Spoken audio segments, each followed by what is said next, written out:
Hello and welcome to Enhancing Your ERM Program Assessment and Maturity for the 18th Annual Continuity Insights Management Conference. My name is William Hord. I'm the Vice President of ERM Services here at Quantivate. A little over 29 years of experience in various risk management verticals. And hopefully what we're going to be able to impart to you today is really going to be helping you to understand a lot of the governance elements you should be looking at inside of your ERM program, as well as the top-down and the bottom-up assessing of that. But before we jump into that, I do want to say huge thanks to Bob and Don and really everybody at Continuity Insights for allowing me to provide this information to you. Would have loved to have seen everybody in San Antonio, and of course obviously we understand why that wasn't possible, but the fact that we're able to still be able to provide this information to you and allow you to ask questions if you have them really speaks to their ability to still bring good quality educational content to you. So hopefully this will be good for you, and we'll just go ahead and jump right in. Our agenda today is really going to be around, ERM governance from the tactical program level. So what are some of the, those elements that you should be looking at or have to ensure that your ERM program is running as effectively as possible. Then we're going to look at the ERM strategic assessing, i.e. that top down. What are the elements that we need to make sure that we have in place to effectively assess our strategy? We'll follow that up with ERM operational or bottom-up assessing. So again, what are the elements that we need to have so that we can effectively understand the risk and risk assess our operations inside of the organization? And then lastly will be the Q&A. And for those of you that have been to presentations I've done for continuity in the past, you know that I like it to be extremely interactive throughout the entire presentation. Unfortunately, that's not going to be possible today.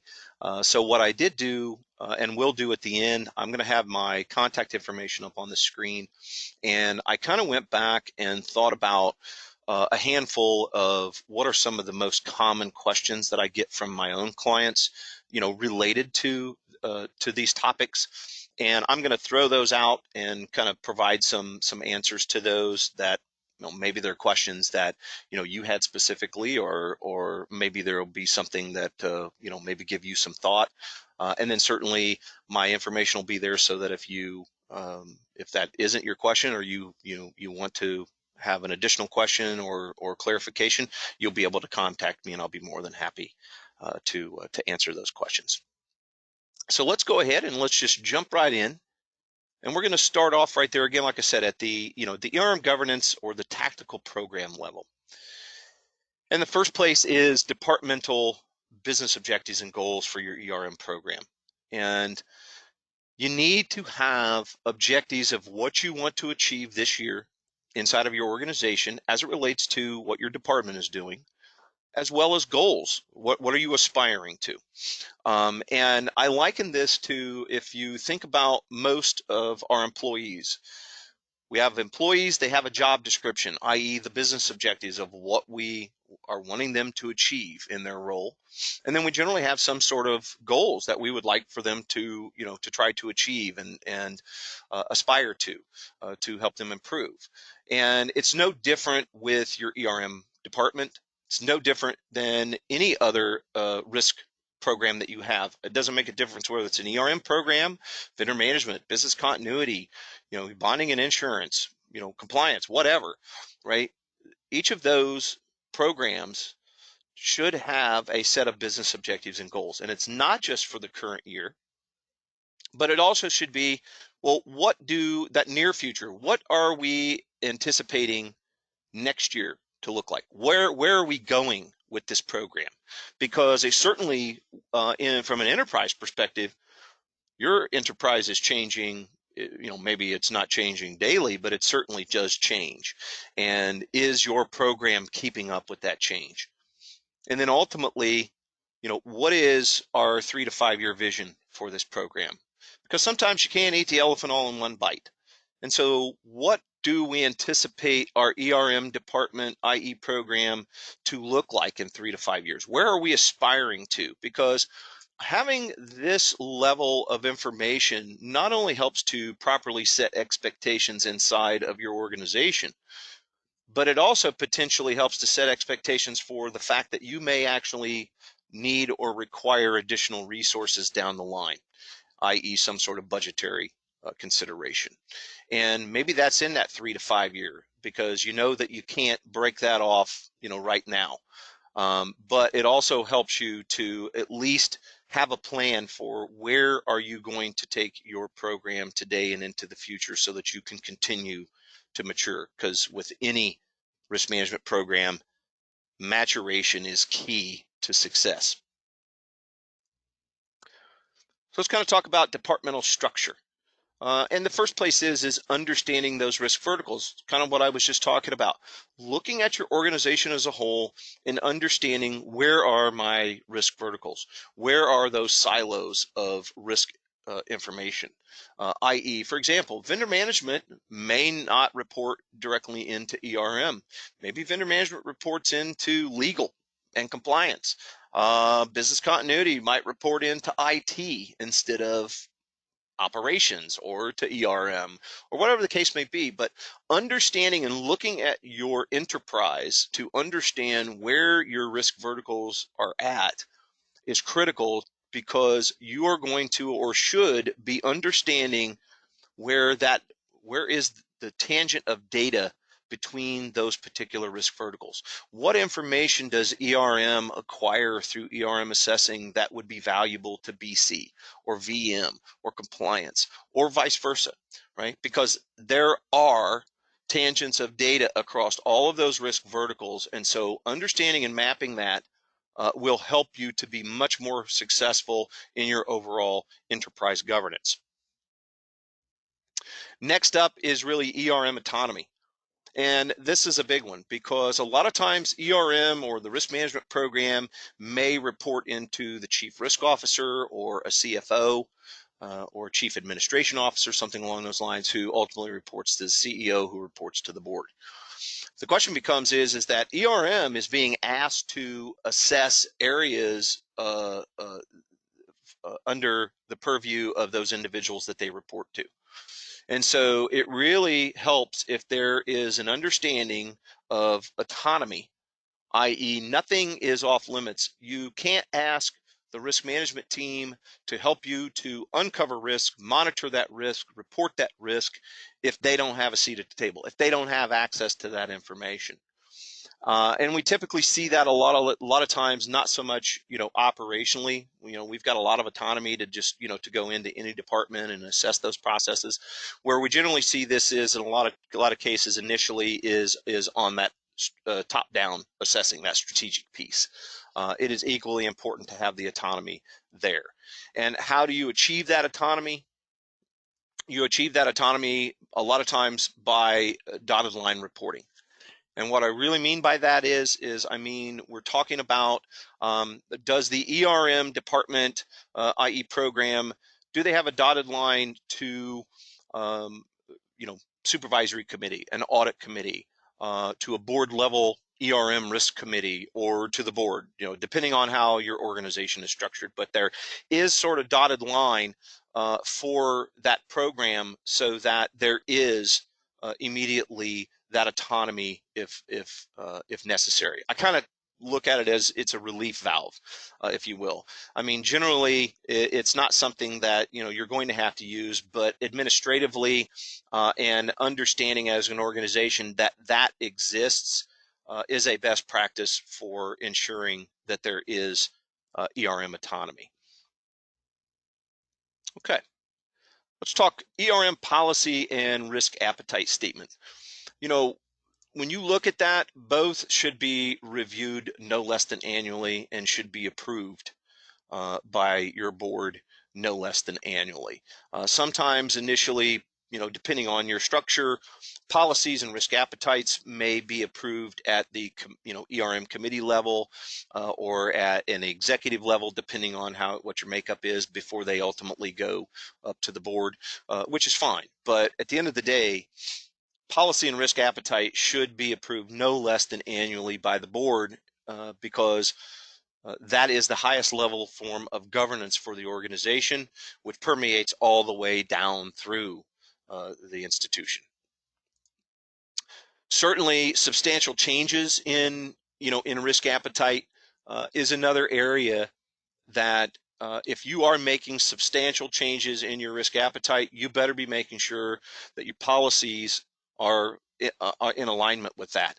Because if all of a sudden, let's say, for example, your risk appetite, and I'm just going to use credit risk as an example, could be any risk category, but you're going to increase your credit risk appetite. Well, your policies need to follow along those lines as well, because if your policies are still relatively restrictive, policies are what ultimately govern operational processes, which means that if your appetite says we're going to be more liberal in credit, but your policies say something different, then you are out of balance. And your information is not going to jive, and it's going to be much more difficult for risk management to assist you in that regard. And substantial changes in other policies and or strategy, because if you think about it, the reverse is also true. If I enhance, say, a lending policy that says, hey, I'm going to actually start, buying deeper into the credit pool, but then my credit risk appetite is extremely low or very conservative, I now have a disconnect. So making sure that these two governance pieces are in alignment is absolutely critical for risk management to help to report risk, monitor, and report it. And then strategy. When strategy gets changed, that's absolutely, before it gets changed, risk appetite and policies should also be following in step as well. It could be just that maybe the policy is being changed, but that the strategy is being changed and immediately policies are being updated and risk appetite's being updated. But in the perfect world, in the best practice world, we would say, you know what, we know that we want to increase risk in our strategy, and we know that we want to enhance our risk appetite in these areas, which means that we need to enhance our policies in these areas so that when we actually go to enforce and or create the strategy, we've kind of got that roadmap for it. So policy and risk appetite are extremely important governance aspects for any risk management program and should be reviewed no less than annually for changes. You start to look now at an ERM committee. This could be your risk committee or whatever you call it, but this is basically where risk-based decisions should be discussed, made, so that appropriate mitigation strategies can be employed. So you look at your risk committee today, if you have one, or if you don't have one, you say, well, who's supposed to be on this committee? Well, all executives representing the lines of the business. And I get the question all the time, well, is that just my chiefs? Is that all my VPs? Who is that? And everybody's organization is different. Some are fairly flat, some are very, very broad. The bottom line comes down to is that you need decision makers from all areas of the business, so that as risks are being discussed, remediation activities are being determined and then ultimately employed, that you've got the decision makers sitting at the table that understand that and can make those business decisions.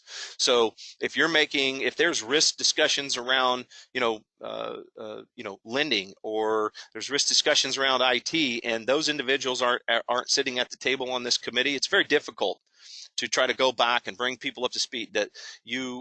This also creates culture, and so therefore having the decision makers for the organization on this committee is a best practice. And then one consideration that a lot of folks don't necessarily think about is having internal audit as a non-voting member.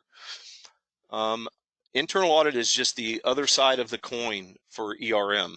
They're the third line of the defense.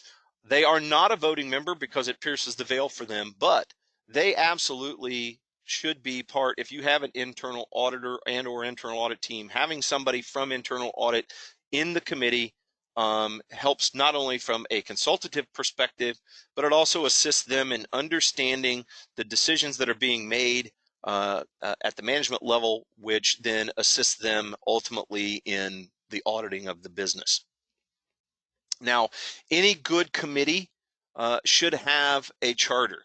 So you should take a look at your charter from that standpoint, because your charter really needs to have roles and responsibilities. So what do we expect the ERM? How do we expect the ERM committee to function? You know, who's on the committee? How do they get on that committee? You know, how often, you know, are meetings being held? What type of reports are being generated? Are minutes being taken? It basically is outlining how the organization is stating this committee is going to function inside of the organization, and should be reviewed no less than annually, because as changes happen inside of the business, are the roles and responsibilities, i.e. the how you've got your committee made up, the responsibilities that committee, are those staying aligned with potentially the changes that are happening in the business. And that means that substantial changes in other policies or strategies is something to be looking at as well, because, you know, sometimes new policies get added. Okay, well, maybe those weren't initially under the purview of this committee. Should they be? Any changes to strategy definitely should be brought to bear, so that those risks potentially, if those risks are going to be increasing, especially if they're going to be in contrast to existing risk appetite, those are types of things that need to be brought to the committee to be discussed for potential remediation. So the framework, i.e., how do we define risk? How do we discuss it? How do we rate it? Do we rate it qualitatively, quantitatively? If we're rating it quantitatively, is that against capital? Is it against revenue?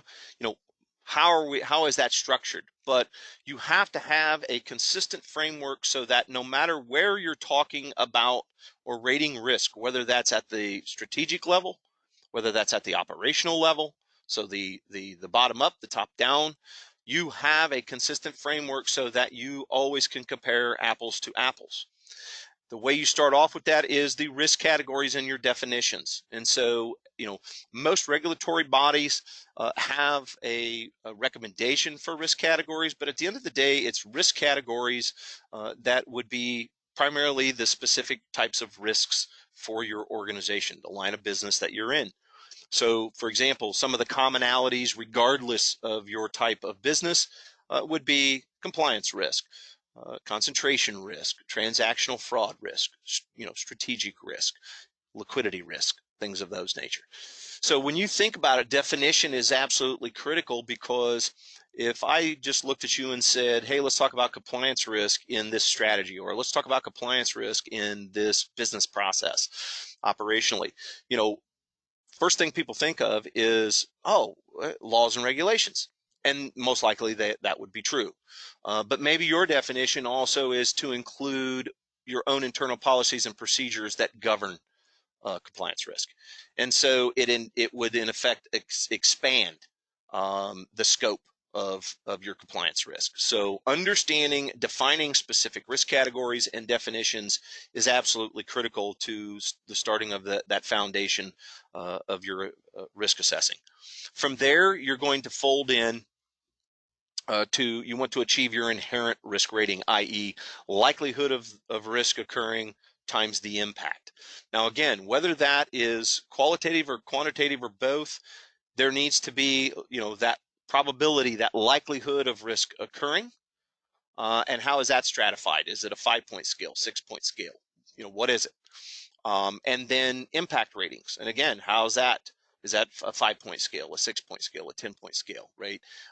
Because likelihood times impact equals inherent risk, or some people call it gross risk. But at the end of the day, it's just, this is the risk that It typically is inherent to this strategy, inherent to this business process, this product, whatever we're assessing, in the absence generally of some sort of standardized controls. So from there, you look at folding in control rating. Now, best practice around control ratings is assessing that control two ways. The first one is the strength of that control, i.e., how strong is this control in terms of actually mitigating compliance risk or mitigating transactional fraud risk, whatever. And then how effectively do we actually apply it to get what you would consider a total control modifier, to draw down that inherent risk to get to a residual risk value or the risk that's left over. So when you take strength time effectiveness, so you could have a manual control that that's very strong. It mitigates a lot of the risk. But if we only do it every once in a while, its effectiveness actually brings down its overall strength. And so that's why strength and effectiveness, looking at a control and rating it both ways is absolutely a best practice. And certainly if you're not doing that today, that would be something that you should certainly look at potentially enhancing your framework with. Another area that a lot of institutions and organizations have not, but are starting to want to actually break into with their assessments, is really starting to fold in vulnerability ratings. So if you've got let's say you've got two business processes that you've done likelihood times impact, you've applied controls, now you've got a residual value, and let's say that both the residual value is basically the same on both. Where you can actually begin to see a granularity of data and all of a sudden realize that A and B no longer are really equal is looking at vulnerability. So the overall vulnerability of that business process to the organization. Applying vulnerability can raise or lower or potentially cause the residual rating to just be static. However, folding that in can provide you additional granularity, which helps you with enhancing your risk-based decisions. And then also is velocity rating. So this would be the velocity of specific risks. How quickly do you see those risks materializing? Not all risks are created equal. So you may have one particular risk. It might even be in the same risk category, but maybe that risk is, you see it materializing and negatively impacting you in 3 months, opposed to another risk that at best it might be 3 years away, or it's very slow moving in how it materializes.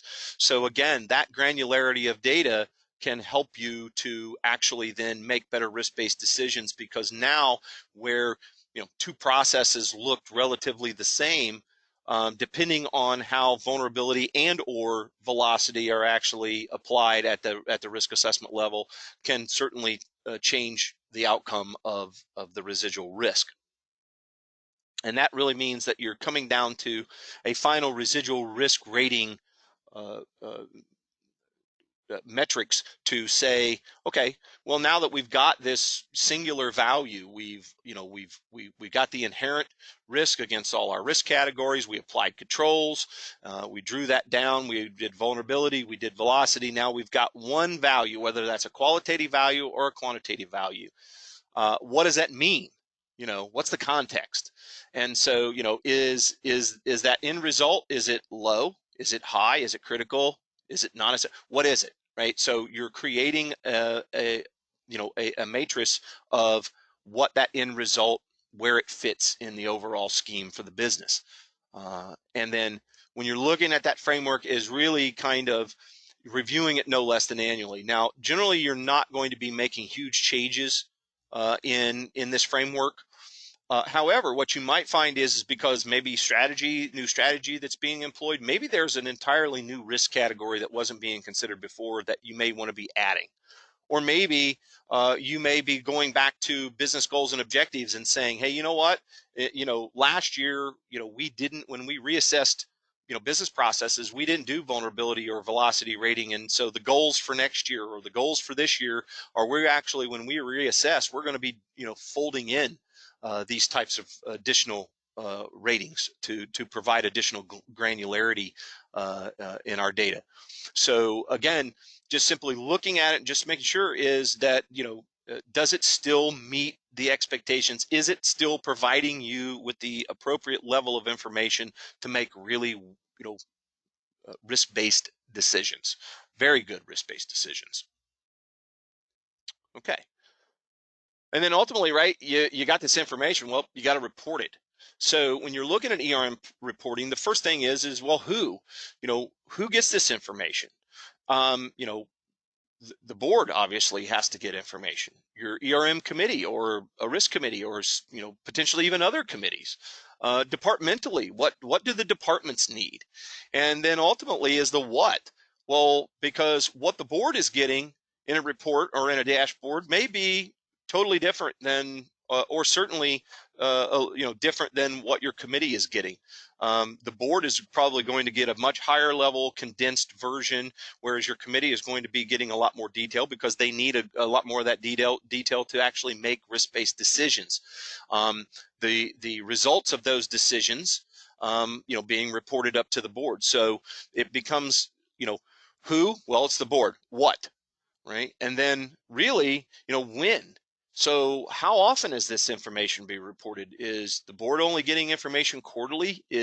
Are they getting it monthly? Are my committees getting it monthly? And really what it comes down to is that when you do reporting, it shouldn't just be what I always call gee whiz reporting. It's like, hey, gee whiz, that's good to know, but what do I do with that? Right? The point of this type of information from ERM should be to help those individuals in those particular areas of the business to effectively complete their governance responsibilities. So when you look at your ERM policy and it says here are the responsibilities of the board, well, your reporting should help them achieve those responsibilities.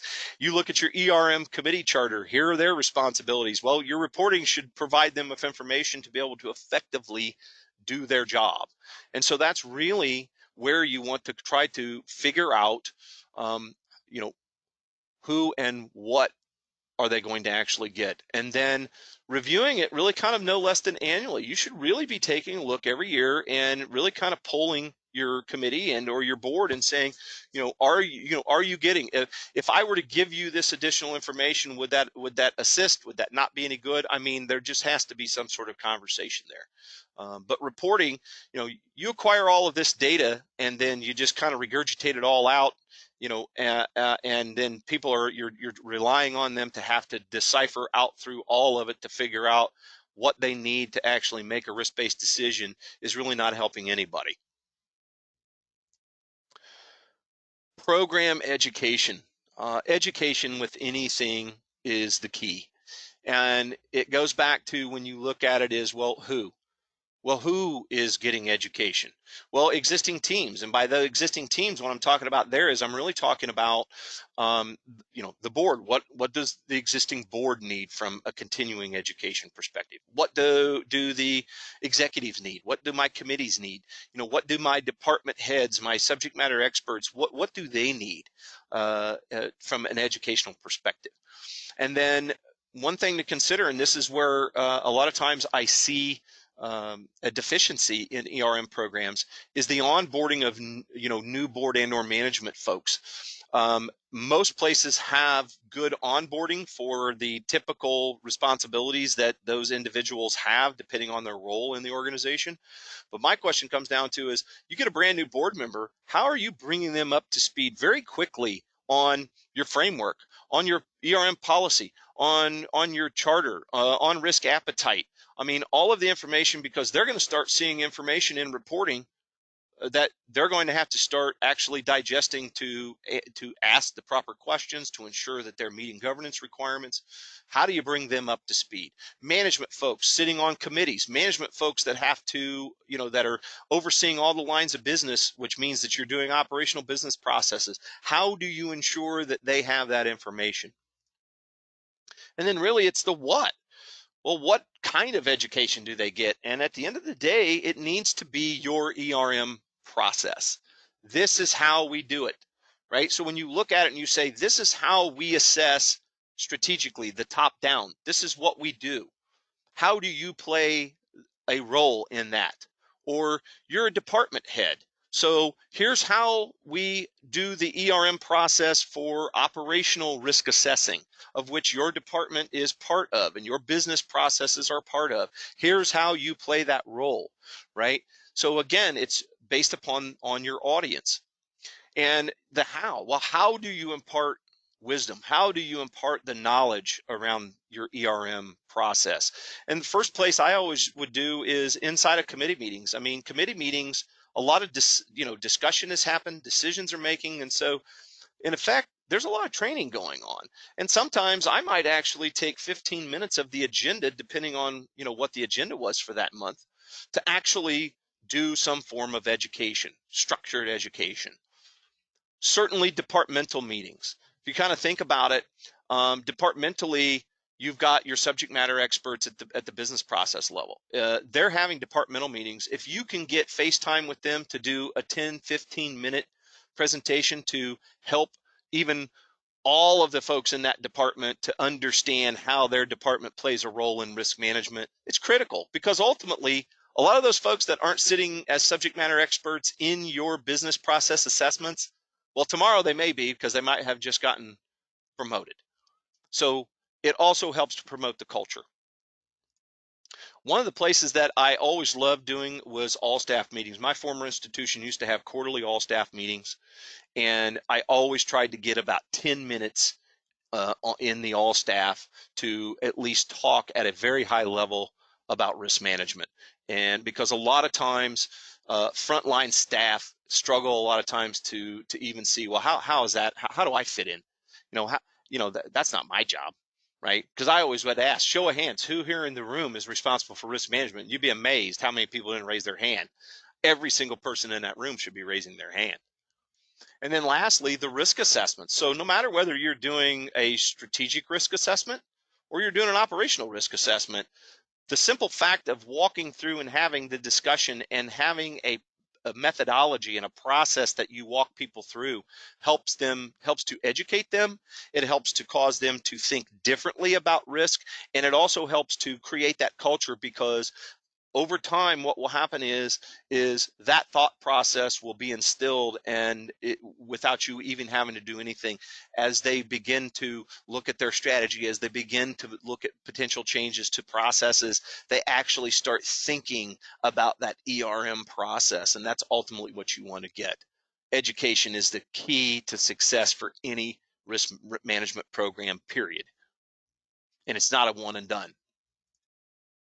Okay, so let's kind of jump into the ERM strategic.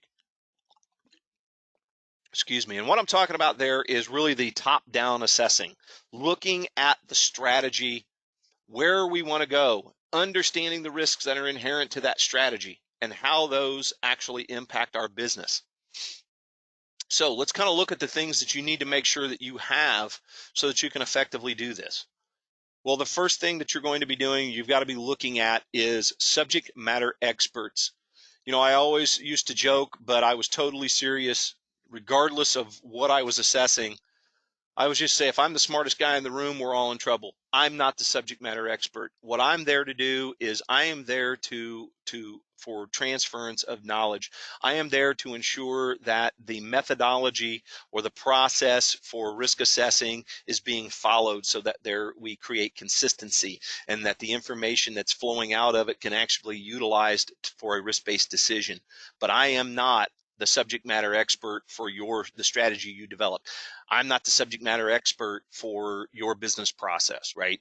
That's not my role. So the subject matter expert, and in this particular instance, when you say, well, who's the SME for strategy? Well, it's going to be, generally, there is an executive or executive owner of certain pieces of the strategy. That better be the person that you're sitting there having a discussion with. Next would be, you've got to make sure that you've got the strategic objectives for the organization. Now, they may not call them strategic objectives, but basically they might call them the goals or the overall mission or the visions, whatever the case may be. It is when management and the board generally have some sort of strategic planning session, usually annually, They come away with, here's where we want to take the business. You need to know what that is. Where are we wanting to go? Because ultimately, that gets followed up with management creating strategic initiatives, i.e. corporate projects. Corporate projects are the how are we going to get there? This is board and management saying, here's where we want to go. This is management saying, here's how we're actually going to get there. Because the risk is not really in where we want to go. The risk is really in how we're actually getting there. If we want to go to Disneyland, well, that's great. What a great objective. But the risk really is, how are we getting there? Are we walking? Are we riding a bike? Are we driving? Are we flying? Or a combination thereof? That's where the risk comes from. Because ultimately, you better be finding out with that SME, helping them to determine what strategic key risks are.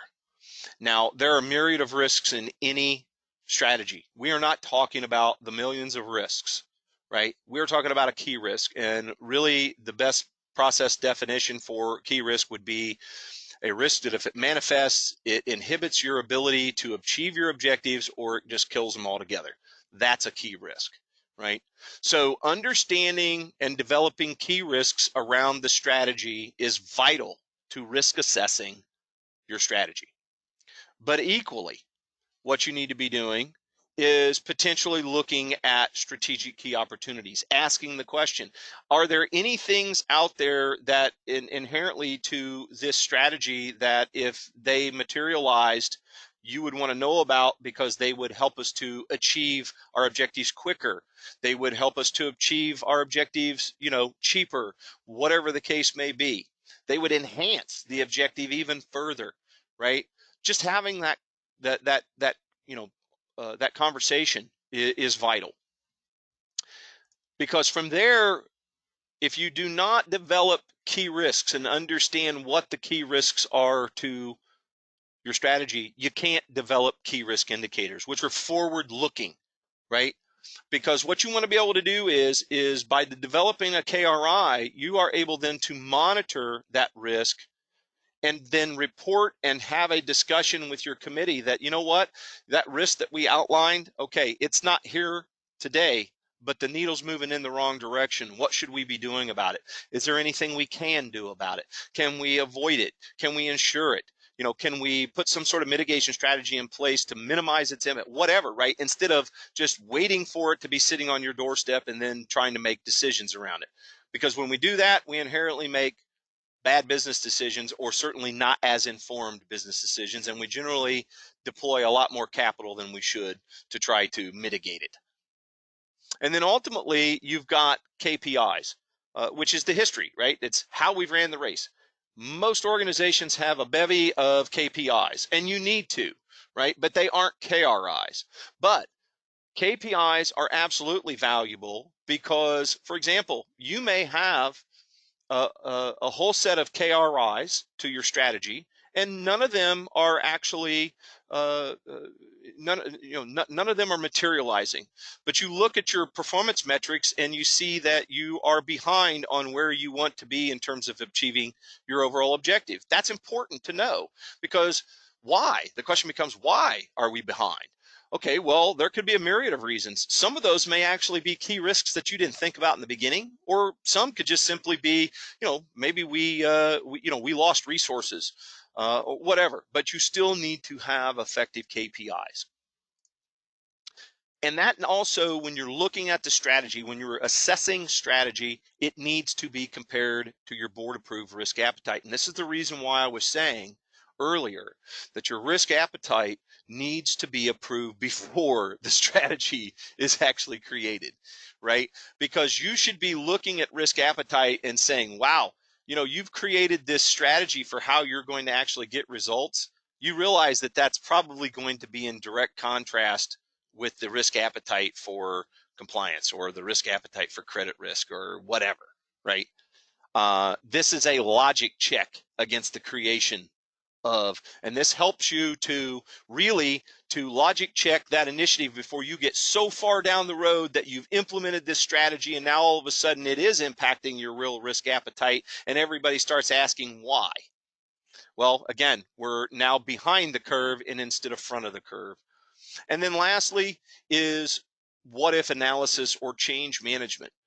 You need to ensure that change management is part of your strategic assessing, because if you introduce change, you potentially introduce risk.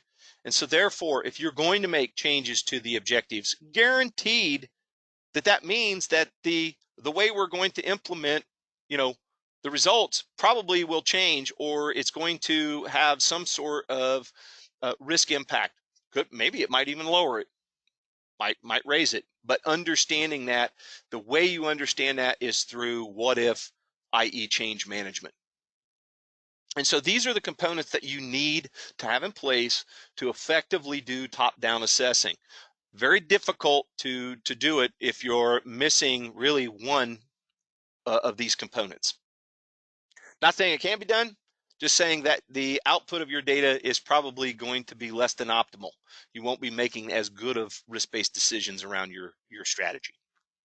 All right, so let's jump in and talk about the last part, which is really that ERM operational assessing or bottom-up assessing. So this is looking at your business today. When we open the doors every day, all of the business processes that make up our business so that we can run our business as it's designed today is operational risk assessing. If you look at strategy, strategy is forward looking. And what I always like to say is strategy implemented today becomes operational business processes tomorrow, because typically strategy is enhancing or bringing to bear new products and or services, by and large, for the most part. Well, guess what? Operational business processes have to support those products and or services. So what generally happens a lot of times in the absence of risk assessing strategy, we find deficiencies in operations that were caused because of the implementation of strategy, because we did not uncover and discuss those risks in the strategy piece. We just implemented it and then waited for them to, come to bear operationally. Not a good place to be. So let's look at the components. Again, no different than with your strategy. You need an SME around your assessment. So typically that's going to be your department head or whomever is responsible for that business process in that particular department. You should have an understanding of all of your departments, not a subset of the departments. You cannot call it enterprise if you are only looking at a handful of the departments. You need to have the list of all departments across your organization so that you can truly understand operations. You need to understand the products and services, so you should be mapping products and services back to the departments that support those products and services. That's vital. You need to have a library of the business processes, the name of that process, and a description of that process, because the description of that process, in effect, is the scope of your risk assessment for that business process. So what business process is or processes are owned by those departments, and then I can also then correlate that back to the products and services that those business processes are touching. That's vitally important, because then I can start to actually do business process risk assessment. So you cannot understand what the scope of operational risk is to your organization unless you have assessed all of the business processes in your business. Now, people say, well, how many business processes should I have? Well, however many you have. I've seen institutions that have somewhere between 80 to 100. When you look, okay, well, you look at that and you go, oh my goodness, how can I assess those, all in a year? Well, most likely you can't, which is why you need a plan. Because ultimately you will get to the point where you're going to do business process reevaluation. Because if you've got 100 business processes, you've assessed them all. Do I really need to reassess process number 100, every year? Because 100 is happens to be the lowest residual risk to my business. Why would I take time reassessing that if it hasn't changed in the last 12 months and it's the absolute lowest risk to my business. You want to actually be able to spend time honing in on where the risk really is. And that's going to be, it might be the top 10, might be the top 20. It might be the business processes that have changed in the last 12 months, including the top 10, or a particular cutoff. Maybe it's any residual, any business process with a residual risk of $100,000 or higher, or $1 million or higher, or whatever your cutoff is. But there needs to be a reevaluation, and that's how you can be smarter at it. And you go through a what if analysis, just like with strategy, because again, change management's critical to ERM. Where is change happening? Let's be in front of it, not behind it. So if we're going to make changes to a business process, okay, well, what is it? You know, are the existing controls that we have in place that we've already assessed, are those adequate? Are they not? Do we need to add new controls? Do we need to enhance existing controls? Rather than making the change and then hoping that you find it down the road. Not a good place to be. So when you look at this basically, these are the elements, and it seems, you're like, Bill, it's kind of high level. It is, but if you've got these elements in play, you will actually do a better job at operational assessing, especially as changes happen. Because think about it, if there is a change at the strategic level, that ultimately could end up impacting this business process or a set of business processes. Or they, at the strategic level, they make a change to a product and service, absolutely is going to probably have some sort of consequences to business processes. Knowing that in the beginning and actually then reassessing that before the change is implemented ensures that you make better business decisions and you protect yourself operationally against unforeseen risk. Okay. So we get to the Q&A, and again, like I said, I like to just be having a discussion. And so what I did was I went back and I tried to grab just a handful, and I'm going to throw them out there for you and provide some feedback around it. And these are typical of what I hear when I talk about this kind of subject matter. The first one is, should the ERM department be included in the strategic planning process? And that's one, I brought that up first because I get that a lot. Because what I hear is Bill, we're not even part of it.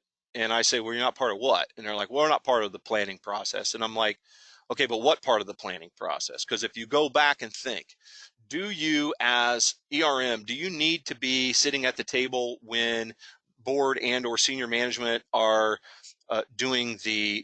trying to create the vision, the strategic objectives? No, because again, that is not where the risk really is coming from that we're going to help to uncover and monitor and report on.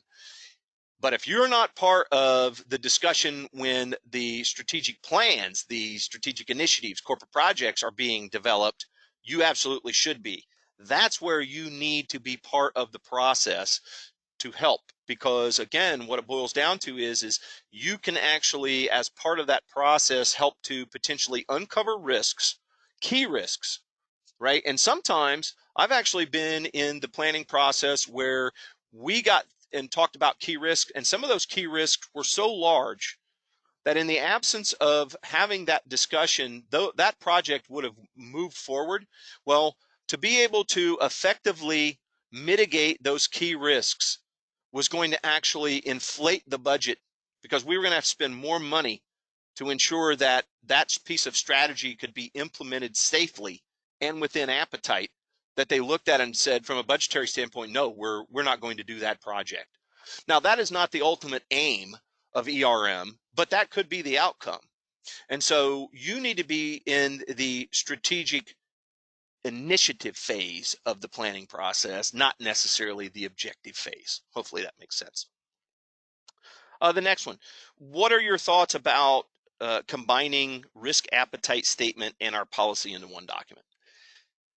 There's no right or wrong answer here, because both should be reviewed no less than annually, or certainly when significant changes to strategy take place. It makes sense that you would combine it into one, but it doesn't have to be. I know customers that they've done it because logistically it just makes sense. It's much easier for them. It seems to flow a lot easier. It's not two separate documents. They both get, that one document gets presented at the same time to a committee for, for review and redline, and then ultimately submitted to the board for final approval. If it works for you, but then again, sometimes I've got customers that they keep it separate, because what they do is inside of their risk appetite statement at a particular risk category level, they will actually say these are the individual policies that help to govern this area of the risk appetite. And so therefore it doesn't make sense for the risk appetite to be folded into the ERM policy because of the way that they actually structure it. So again, there's no right or wrong. It just depends on how your governance is set up. But again, ERM policy and risk appetite should be reviewed and approved no less than annually. Okay. The next one, we don't risk assess our strategy today. How can we change that? I kind of really talked about that just a second ago, but what happens a lot of times in the beginning is I see a lot of ERM programs, they're doing operational, they're doing bottom-up risk assessing, because that's what we know. And more and more regulators, examiners, auditors are, they're saying, look, we want you to be more in tune with the risks that your strategy is potentially bringing to bear. You're doing a SWOT analysis, but that's not, adequate enough. How can you, how can you actually be, more, into that process from a strategic perspective? Is just that a lot of times I say start small, and if you're not being asked to be part of that conversation as the strategic initiatives are being developed, there's nothing that says that you as risk management can't look at the existing strategy and develop key risks on your own. Now, is that the best? Is that a best practice? No, it's not, because you're asking risk management to create key risks around subject matter that they're not necessarily the expert on. That's why you need the SMEs there. But in the absence of you getting an audience with an SME and being able to certainly do it before it's being fully developed, there's nothing wrong with you actually trying to initially create some key risks, and then potentially creating even KRIs and then floating those by the SME. And I also say, sometimes the best thing to do is there's always generally that one individual, or, a handful of individuals in the organization that are really keyed in on ERM. They love ERM, and sometimes, starting with a friendly face helps to move the needle in the right direction as well. So hopefully that helps. The next one, and we've got basically just a couple more minutes. Currently, our internal auditors are performing operational risk assessments. How do you see them as part of the overall ERM program? And this is one actually that for companies that have an internal auditor and or internal audit department, a lot of times in the absence of an effective ERM program, sometimes organizations have kind of asked internal audit to play a dual role, which is really not good. They've asked them to kind of somewhat straddle the fence, and it puts IA in a difficult position, especially if they're doing risk assessments, because management does risk assessments, internal audit audits those assumptions. You can't really audit something that you've done yourself. I suppose you could, but the results might be subject. And so when you look at it, if you create an effective ERM program and you start doing management risk assessments, okay, second line of defense, and now you can fold in third line of defense IA, where you can hand them all of that information and allow them to then audit those assumptions. Your risk management as a whole for your entire organization is going to vastly improve. B, you're also going to allow internal audit to actually provide more granularity of detail, because the amount of time that they spend initially trying to garner information from subject matter experts, i.e., okay, well, we know what the process is, but now supporting information, how, what risk categories, what specific risks, how did you rate those risks, what are the controls, how did you rate those controls? That information is already done by management.